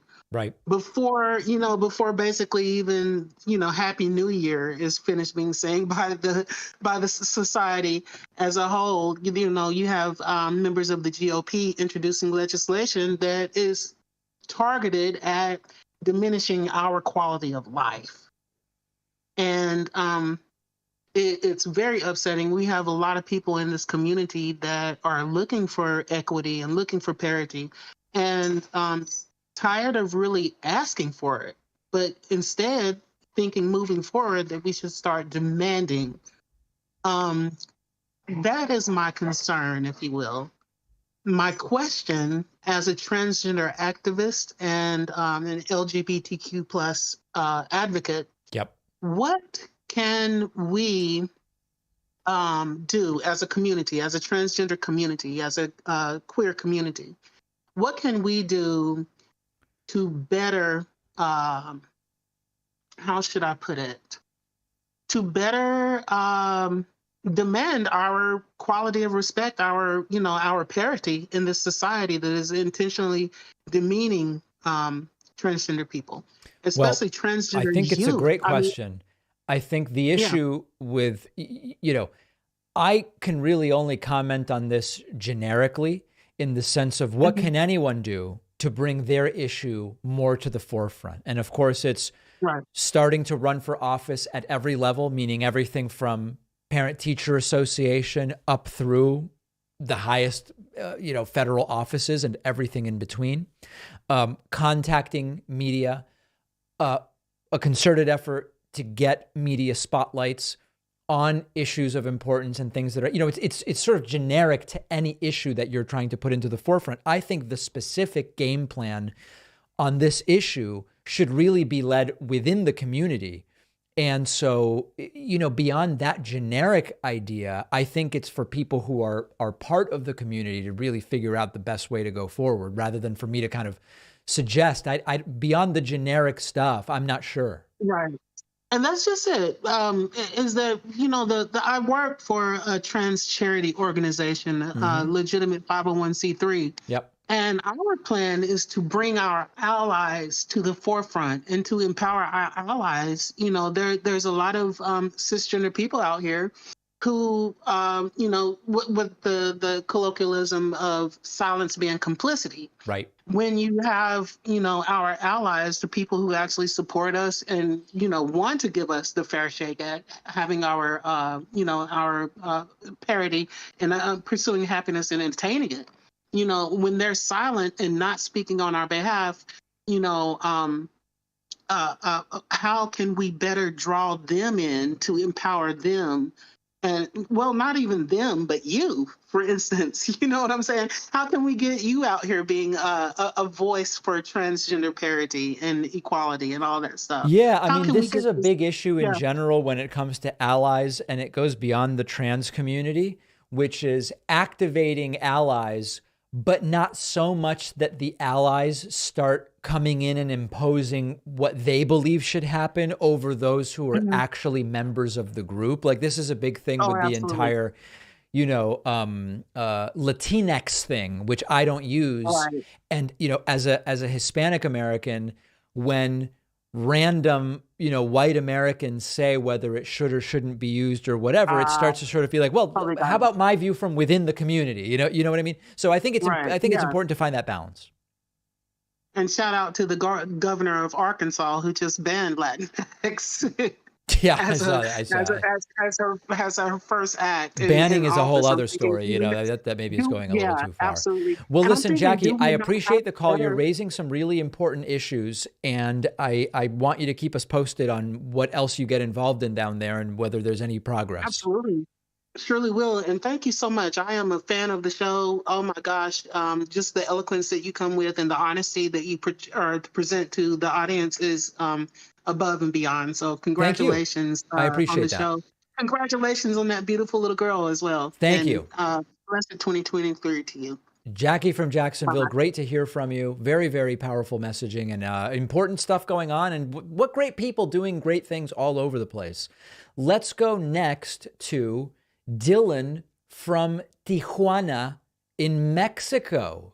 Dylan, are you the guy from Tijuana who's called before? I am. Welcome back. Thank you. So, I'm just going through some financials right now, David, and that's what my question relates to. Is that I live a complicated lifestyle because I'm dual national with U.S. and Mexico. So, tax wise, I have to pay both the IRS and Hacienda. And But hold on now. So what country do you work in? Mexico. You work in Mexico, but you're a U.S. citizen, and so because of the rules, you still have to file a tax return in the U.S. But isn't the tax you pay to Mexico, isn't that deducted from what you owe the U.S.? That is correct, but still, that is correct. Okay, fair. But still, it's like U.S. is one of only two countries that taxes their expats. Right. Like correct. If I had Australian or Canadian citizenship, I wouldn't have to worry about this. But right. Do you think this is fair? Why or why not? Do I think it's fair? It's so fraught when it comes to anything about taxes to say, is it fair? And the problem with is it fair is it fair to who, right? Is it fair to the taxpayer? Is it fair and just when it comes to the community or the country or whatever? I mean, listen, in some superficial sense, if you're a Mexican citizen and your only income is in Mexico, does it really make sense to be paying taxes to the United States? Not really, right? I mean, like that's my superficial, just sort of like, no, it doesn't really make sense when you think about it that way. I know that there are people who can make a case for why it does make sense. But you know, I don't have a super strong position, but thinking about it very superficially, it doesn't make a whole bunch of sense. And the US does make it really difficult, even if you move elsewhere, get citizenship elsewhere, and work elsewhere. I believe unless you like renounce your US citizenship, you have to continue at least filing a tax return. And if you have tax liability, you got to pay the taxes. Yeah, exactly. That's a big abyss we can fall into about U.S. citizenship renunciation, but That's I'll a set whole that other story. aside. Yeah. Now, don't the U.S. and Mexico have a treaty? People are telling me that specifically prevents double taxation. That is true. It comes down to that tax credit that you alluded to. Okay. The existence of the tax credit is a product of the treaty. Got it. But yeah, it's just like, you know, because I've been loving by the way, loving the David Pakman financial channel since I have to deal with U.S. dollars and Mexican pesos all the time. Thank you. I appreciate that. It's a lot to think about. It's like, but yeah, it's like, yeah, because I kind of resent paying, especially California state tax, like just because I have a mailbox because I go over the border. California is like, oh, you have a mailbox, and so you conduct business in California, taxed. What? Really? But you're not paying California tax. It's one of those things where you're just what do you pay in California? Just like on a fraction of the business that you do in California? Is that what it is? Yeah. Well, it's called a California non-resident. So it's like, so I have to pay that and then declare to the IRS and then declare to Hacienda down here in Tijuana. So it's like, and I'm just like, it just creates such a mess. I'm like, it is a mess. It is. And whatever your view is on what the tax rates should be, I think we can all agree that the totality of the system is a mess, even if you think the tax rates are high, low, or just right. And my final thought is I don't enjoy the services for which I'm paying taxes to on the US side. Whereas when I pay Hacienda, I do enjoy the services like the healthcare and the roads and the infrastructure that are set up by Mexican entities. Right. Because I live here, because that's where I live. And so it's like, it's, where one lives, it's kind of different. If when I had to just pay the predial for Tijuana, it's like, fine, that that tax payment I just made, I enjoy those roads and those services that pays for. But with the U.S., it's just like throwing money into an abyss. Hey, as far as Tijuana is concerned, I know that there are parts of Mexico further east on the border that are known for dental and eye care because people from the U.S. cross over, and it's very good care at very reasonable rates. Is Tijuana as a border city also known for that, or less so? Very much so. Actually, Tijuana is named one of the best medical tourism destinations in the world. Huh. So yeah, when you cross the border, if you cross the border as a pedestrian, you're accosted by people who offer you, pharmaceutical, medical services and stuff like that. There's actually and when you return, there's actually a special medical lane for individuals who have had procedures where the wait is going to be shorter. Oh, interesting. Like, hey, I came down to a Tijuana dentist. You get a special lane that the dentist will give you a special pass. I know of someone who went, they had a long period of time during which they couldn't afford and didn't have dental insurance or couldn't afford the work. And they went down and they had, first of all, a dentist did everything rather than, a hygienist and then a dentist. Now you could say the hygienists are used to doing the cleaning, so they're going to do a cleaning just fine if they're accustomed to it. But the point is, in some general sense, you imagine the dentist's time is normally more expensive than the dental hygienist time. But they had a dentist do a cleaning, some cavities, whitening, and Invisalign, and it was like $300, and the office was beautiful. They said it was just like the best treatment, and on and on and on. I'm sure you know about it. Oh yeah. The dentists here are great. as well as like cosmetic surgery and other such things that U.S. Insurance policies typically won't cover. Yeah. Because I've definitely been with you. You've mentioned recently on your show that why isn't dental coverage part of Yeah. part of normal your normal stuff? Right. It should be. It really should. And it's created a great industry down here in Tijuana for dental care and cosmetic, like I said, cosmetic stuff and other things that and just other kind of general elective surgeries or Yeah, schedules I would be for a little skeptical on. I'd be a little more hesitant on cosmetic surgery in a different country, because then you come back if there's complications and the follow up when you've had it out of the country. Yeah, I've read that the cosmetic thing you've got to really research big time, but certainly getting if depending on your insurance situation, the dental or the eye care seems like a really great thing that's available to many people. Yeah. All right. Well, Dylan, thank you for the call. One little bit of irony. My last call was about water scarcity. Now look at we're swimming down I know. Yeah, it's water everywhere. Well, thanks a lot for talking to me. I appreciate it. All right. There is Dylan from Tijuana, and a great call with which to conclude today's town hall. We will have more town halls. We will have more streams. We will have all of it, ladies and gentlemen, coming very soon. It is great to be back to streaming. It is great to be back in general. The new studio is coming. The children's book is coming. Everything is happening. I will be on the Lex Friedman show soon. I will be on the Patrick Bet-David show soon.